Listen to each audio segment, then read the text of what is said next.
ఉపాధి హామీ పథకం ద్వారా ఇవ్వడం జరుగుతుంది.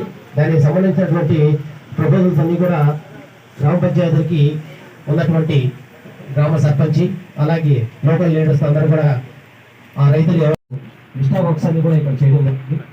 దీనికి సంబంధించినటువంటి కాంప్లెక్స్ ప్రాజెక్ట్స్ కూడా మన గ్రామ పంచాయతీలు చూసుకోవడానికి ఏదైతే మన గ్రామానికి అనుకూలమైనటువంటి సంవత్సరానికి 50 లక్షలు మీ ఊర్లో పనికార పథకంలో ఖర్చు అవుతుంది. 5 సంవత్సరాలు 2.5 కోటి ఖర్చు అయింది అని నిజమేనని చేతులు ఎత్తేవాడు ఎంతమంది ఎత్తండి. మాకు తెలుసు పనికాహార పథకంలో గత 5 సంవత్సరాల్లో దోచుకున్నారు, దాచుకున్నారు. పేదోళ్ళకి పనికి ఆ కేంద్ర ప్రభుత్వం ప్రతి పేద కుటుంబం 100 రోజులు పనిచేసే అవకాశం కల్పించింది. అది ఇళ్లలో కూర్చొని దోచుకున్నారు. ఎవ్వరికి ట్రాన్స్పరెన్సీ లేదు. కొన్ని ఊళ్ళల్లో పూర్తిగా, కొన్ని ఊళ్ళల్లో సగం.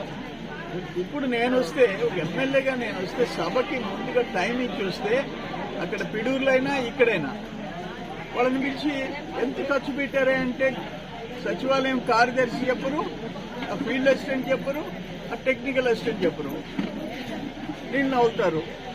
దీన్ని బట్టి పారదర్శకత గత ప్రభుత్వంలో ఏముందో అర్థమైపోయింది. అటువంటి పరిస్థితి జరగకూడదనే ఉద్దేశంతోనే ఈ గ్రామ సభలు పెట్టారు.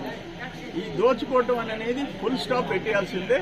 స్పేర్ చేసే ప్రసక్తిలా ఎవరైనా సరే, అది ఏ పార్టీ వాళ్ళైనా, ఫీల్డ్ అసిస్టెంట్ అయినా, ఈ సచివాలయంలో అయినా కానీ దుర్వినియోగం జరిగితే దోచుకునే ప్రసక్తి లేదని చెప్పేసి నేను స్పష్టం చేస్తున్నా.